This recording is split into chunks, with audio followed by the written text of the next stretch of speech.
비상장사는 증여를 하려고 그러면은 일단 바닥 가격이 PBR 0.8이라는 겁니다. 근데 상장사는 PBR 0.2배가 돼버리면은 그럼 0.2배로 상속 증여가 끝나는 거거든요. 근데 이거를 어떻게 개정하는 거냐면은 상장사도 비상장처럼 하자. 최소한 하한선을 PBR 0.8로 막자. 이렇게 얘기하는 겁니다. 그러면 지금 PBR 0.8 이하인 애들은 지금 이제 소위 비상사태가 벌어지는 거죠. PBR 0.8 밑으로 유지되는 거에 대한 인센티브가 없는 거예요. 그래서 이 제도는 사실 되게 강력한 제도라고 할 수가 있습니다.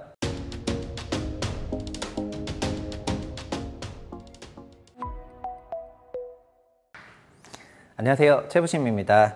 어쨌든 6월 4일에 새 정부가 출시가 되면은 현재 기준으로 봤을 때는 결국은 투표를 해봐야 되겠지만은 어느 당이 되더라도 제가 생각할 때는 그 K 증시가 조금 레볼루션이 있지 않을까 이렇게 생각을 합니다. 사실 우리나라 주식하는 분들은 서학개미 위주로 미국 증시에만 주로 투자를 하시고 국내 증시에는 젊은 분들 같은 경우에는 국내 증시 하는 거를 거의 쉰내 난다고 생각을 하는 것 같은데 사실은 한국 증시는 지수 중심으로 대응하기보다는 그 섹터 안에서 소위 순환 강세를 하는 게 일반적이었거든요. 지수 상단은 막혀있고.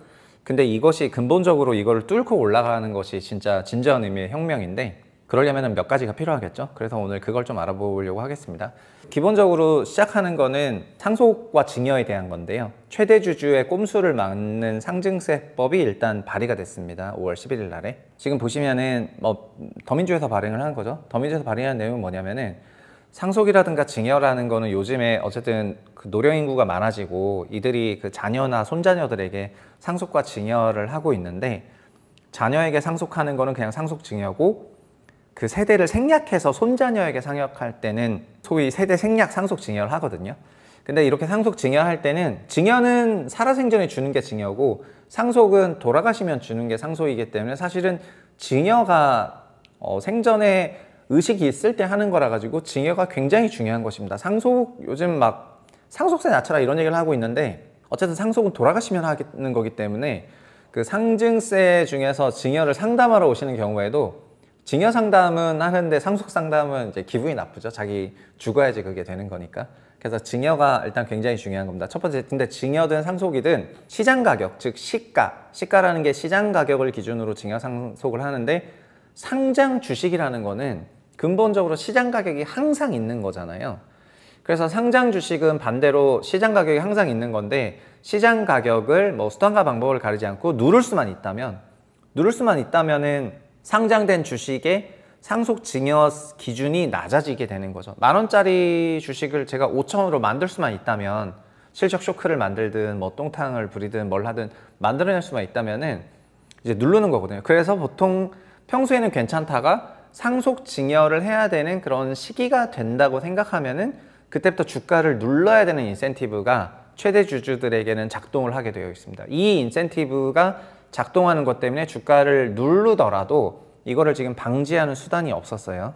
부동산도 사실 똑같죠. 부동산도 아파트가 거래가 많기 때문에 시장 가격이 항상 존재하는데 근데 나홀로 아파트, 그 다음에 꼬마 빌딩, 토지 이런 거는 3년이 지나면은 통상 시장 가격의 그 기간을 3년으로 보는데 3년 지나면 시장 가격이 없어지기 때문에 시장 가격이 없는데도 어떤 과세 기준이 있어야 되고 그러면 결국은 공시 가격으로 보게 되고 나홀로 아파트랑 꼬마 빌딩이랑 토지는 공시 가격으로 보니까 소위 시세의 40% 이하로 보게 되는 경우가 많거든요. 그러면은 시세로 증여하는 게 아니라 시세의 40%로 증여하는 건데 대출 60% 껴있으면은 그러면은 대출 40%만 껴있어도 그냥 빵원으로 증여가 되는 거예요. 50억짜리인데 대출 20억 껴있다. 근데 공시가 20억이다. 그럼 빵원으로 이제 넘기는 거죠. 빚 20억을 같이 증여하게 되는 거니까. 그래서 부담부 증여라는 형태로 이런 방식으로 절세를 굉장히 많이 했고요. 주식은 항상 시장 가격이 존재해 버리니까 상장 주식은 이제 눌러서 증여를 했죠. 그래서 부동산과 주식 쪽에 있었던 상증세 감면 컨셉이 약간 달랐었습니다. 부동산은 저희가 지난 시간에 얘기를 했죠. 감정가 300억 나오는 시세 500억짜리 건물인데 60억에 신고를 한 겁니다. 그러면 이 사람은 한 60억 대출이 있으면 빵원에 받은 거예요. 빵원에 받아가지고 상증세를 거의 안 낼 수도 있고 그 다음에 근데 최근에 보시면은 명인제약 이가탄, 광고에 많이 나오는 그 이가탄을 팔고 있는 명인제약이 지금 상장을 준비하고 있습니다. 이 회사는 업력이 40년이 됐어요. 근데 창업주 이행명 대표가 76세이십니다. 그리고 두 자녀가 이행명 대표랑 두 자녀가 95%를 가지고 있어요. 그러니까 충분히 증여의 인센티브가 작동을 하죠. 그런데 비상장 회사였는데 갑자기 상장을 하겠다고 했습니다. 그래서 왜 그러냐, 왜 상장을 하는 거냐 갑자기 이런 생각을 하는 건데, 상장을 뭐 증여 때문에 상장한다 이렇게 얘기는 당연히 안 하죠. 증여는 안 하는데 신인도 회복 차원에서 상장한다 이러는데, 조선비즈 기사는 이래요. 잇몸질환 치료제 이가탄으로 유명한 명인제약이 설립 40년 만에 유가증권 상장에 도전한다. 명인제약은 고가안이 넉넉하다. 자금 조달이 상장 목적이 아니다. 회사 측은 신인도 확보가 목적이라고 했는데, 시장에서는 어떻게 생각하고 있냐면 승계랑 무관치 않을 것 같다. 보수적인 몸값을 적용해가지고 IPO 하면은 승계 비용을 줄이지 않겠냐 이런 얘기거든요. 이 회사 재무제표를 보면은 자본만 봐도 명징한데, 보시면은 자본금은 56억이지만 잉여금, 이게 지난 회사의 설립부터 지임 시점까지 얼마나 벌었냐를 의미하는 건데, 이게 5,330억이거든요. 그러니까 40년간 5,300억을 벌었고, 그리고 자본총계 그래서 5,300억인데, 근데 부채 및 자본총계 자산이 5,800억이니까 부채는 500억밖에 안 하는 거예요. 그러면 자본이 5,300억에 부채 500억이니까 부채 비율 10%도 안 되는 건데, 그런데 이제 상장하는 거죠. 그러니까 돈이 많을 것 같은데 상장하니까 왜 상장하십니까? 이런 얘기 나오는 거고. 그래서 보시면 이행명이 이제 95.3%를 가지고 있죠. 그래서 특수관계인이 이렇게 많이 갖고 있고 88년 설립한 기사입니다. 이렇게 하면은 조선비즈 기사를 좀 더 읽어보면은 IPO를 통해 가지고 자산가치보다 낮은 시가표준이 형성하게 된다. 이게 뭔 말이냐면은 증시에 상장하면은 결국 시장 가격을 받게 되는데, 현재는 장외 가격이 있는 거잖아요. 근데 시장 가격을 받게 되면은, 그러면은 과세표준이 시장 가격이 됩니다. 일정 기간에 시장 가격이 되는 건데, 변하니까. 근데 보시면은 이 회사가 결국 상장되면 누구랑 비교가 되거든요. 저희가 부동산에서 비교되는 거랑 되게 똑같은데, 반포 쪽에 있는 아파트는 반포 아파트고, 송파 아파트는 송파 아파트고, 부산 아파트는 부산 아파트인 것처럼 자기랑 유사 비교 그룹 간의 가액이 비슷해지게 되어 있는데, 주식도 그렇습니다. 근데 지금 명인제약의 비교 그룹은 환인제약이라는 데가 있는데, 환인제약이 작년 말 기준으로 PBR, 순자산 0.5배밖에 안 되거든요. 근데 지금 이 회사는 5만 원에 IPO 하고 싶어 하는데, 예를 들면 5만 원에 IPO 한다고 해볼게요. 아직 이렇게 한다는 게 아니라 5만 원이면은 시총이 약 5,600억인데 순자산이 얼마예요? 5,300억이니까 PBR 1배죠. PBR 1배로 IPO 하는 건데, 비교그룹이 PBR 0.5배니까 이 회사는 상장하고서 주가가 박살날 수가 있어요. 상장하고 주가가 박살나면 0.5배 정도로 내려가게 되는 건데, 0.5배 정도로 내려가게 된다면 그거는 명인제약 입장에서 증여를 생각하고 있다면 지금 5,600억보다는 훨씬 유리한 거죠. 그러니까 이렇게 반으로 내려가는 것이 대주주들에게는 인센티브가 작동을 하는 겁니다. 회사의 순자본이 5,400억에 5만 원, 5,600억으로 PBR 1배인데 비교된 0.5배 그럼 내려가고요. 이런 케이스가 많고요. 최근에 신세계 이마트 6만 원까지 내렸다가, 그러니까 이마트가 6만 원까지 내렸다가 8만 원에 상속을 끝냈죠. 그러니까 그 증여는 30% 할증 증여를 받거든요, 대주주들은. 그래서 할증 증여를 받기 때문에 6만 원대까지 내려간 게 8만 원으로 받았는데, 근데 어쨌든 이만큼 내려가고 8만 원 하고 지금 9만 원으로 올라왔습니다. 그래서 이런 케이스가 진짜 어마어마하게 많아요. 그래서 더민주에서는 이걸 어떻게 막으려고 하고 있냐면은, 이소영 의원이 냈는데, 비상장의 경우에는 시장 가격이 없죠. 비상장이기 때문에. 이런 기업은 자산이랑 수익을 고려하게 되어 있습니다. 순자산 가치 PBR 1배랑 수익 가치 손익계산서를 통해 가지고 고려하고, 그렇게 맞은 평가액이 PBR 0.8 이하라면은 PBR 0.8을 적용합니다. 그러니까 비상장사는 PBR 0.8이라는 겁니다. 아까 그 명인제약 기준으로 보면은, 명인제약은 증여를 하려고 그러면은 일단 바닥 가격이 PBR 0.8이라는 겁니다. 그럼 이게 한 4,500억 되는 겁니다. 근데 상장사는 상장이 곧 시장 가격이니까 시장 가격을 적용받아서 PBR 0.2배가 돼버리면은, 그럼 0.2배로 상속 증여가 끝나는 거거든요. 지금 이게 이런 건데요. 근데 이거를 어떻게 개정하는 거냐면은, 상장사도 비상장처럼 하자, 최소한. 그러니까 순자산이랑 수익 가치를 다 보긴 하는데 하한선을 PBR 0.8로 막자, 이렇게 얘기하는 겁니다. 그러면 지금 PBR 0.8 이하인 애들은 지금 이제 소위 비상사태가 벌어지는 거죠.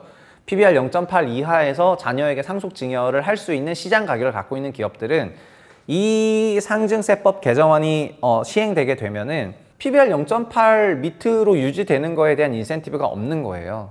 그냥 PBR 0.8을 줘야 되는 거니까요. 그래서 이 제도는 사실 되게 강력한 제도라고 할 수가 있습니다. 그리고 이거랑 하나가 더 있죠. 그러면은 이런 식으로 얘기하면은, 그럼 기업들 죽이는 거 아니요? 막 이렇게 얘기할 텐데, 그래서 사실은 잘 생각해 보시면은 상속은 죽었을 때 단 한 번 일어나는 거고요.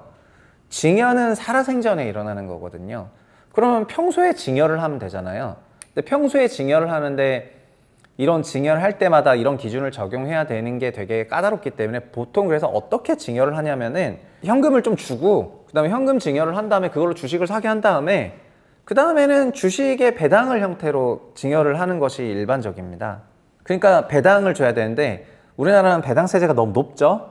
그러니까 배당을 생전에 잘 안 하는 건데 이번에 개정안을 보면은 이소영 의원이 배당세제도 개정을 냈는데 배당세 분리과세를 하겠다. 이게 뭐냐면은 배당도 2천만 원 넘어가면 우리 종합 월급에 합쳐져요. 종합소득을 내요. 그러니까 세율이 엄청 올라가는데 3억까지는 20%로 묶고 그 다음에 3억을 넘어도 27%까지 묶겠다고 하는 거기 때문에 대주주들이 자녀들에게 그 자녀들도 기본적으로 다 십수억 이상씩 수십에서 수백억씩 주식을 결국 갖게 될 사람들인데 그 사람들이 배당을 받게 되면 그 배당액도 크거든요. 그 배당액에 대해서 매년 내야 되는 배당세가 분리과세 되게 되면 27, 최고 세율 27로 가니까 지금은 49.5로 가요. 50% 절반이 배당세제인데 27로 가게 되니까 그러면 결국은 증여를 하는 것보다는 배당을 통해 가지고 주는 방식으로 가도록 하는 것도 좀 만들어놨죠. 그러면 결국 무슨 얘기냐면은 주식 증여 그냥 다이렉트로 하고 시세 누르고 이런 편법 증여 하지 말고 아니면 일감 몰아주기 하면서 회사 엄하게 밀어주고 본 회사에 있는 실적들 이쪽으로 다 빼면서 이 회사 키워가지고 이건 자식 지분 100%고 이거는 회사에서 이사를 통해 가지고 견제하라 그랬는데 이사도 다 그냥 소위 다 자기 나물에 자기 사람들이고 이사의 주주 충실 의무가 없고 이사는 회사에만 충실하면 되니까 이런 것 때문에 그동안 익스큐즈 됐던 것들을 이번에 좀 많이 바꿀 것 같거든요. 많이 바꾸게 되면은 확실히 그 변화가 생길 수밖에 없다 이런 생각이 들고요. 이런 걸 통해서 갑자기 뭐 코스피가 5천 가냐 이것만으로 갈 수는 없습니다. 근본적으로 코스피가 5천 가려면은 한국 경제가 좋아져야지 돼요. 한국 경제가 좋아지고 증시가 좋아져야 되는데 증시가 좋아진다는 거에 대한 개념을 회사가 좋아진다는 것이 아니라 증시에 들어가 있는 사람들이 기대 수익률이 증시 기대 수익률이 올라가야 되거든요. 현재 우리나라 증시 기대 수익률이 6%대 남짓인데 배당을 통한 그런 주주 환원이 또 2% 정도 붙게 되면 8% 이상의 그런 기대 수익률이 생기는 거고요. 그러면은 높은 기대 수익률로 돈이 들어가면서 이게 돌고 돌아가지고 선순환 작용을 낼 것입니다. 그리고 기업은 당연히 기업 경영을 잘해야죠. 근데 그런 것들이 합쳐져 가지고 증시가 좋아지는 것이지 막 세제로만 2017년 문재인 정부 때의 교훈은 세금으로만 부동산 시장을 잡을 수 없다는 건데 세금으로만 주식시장을 키우기도 어렵습니다. 법인세를 깎아준들 법인이 꼬라박으면은 그 시장은 꼬라박는 거거든요. 그러니까 기업도 좋아지게 하고 제도도 좋아지게 해야 되는데 어쨌든 지금 정부는 그 어느 정부보다 주식시장에 진짜 진심이다. 그건 제가 확실하게 느꼈고 그 간담회 하면서도 그래서 주식시장에 대한 기대를 좀 해야 되는 그런 시기가 아닌가 이런 생각을 많이 하고 있습니다. 오늘 여기까지 하겠습니다. 감사합니다.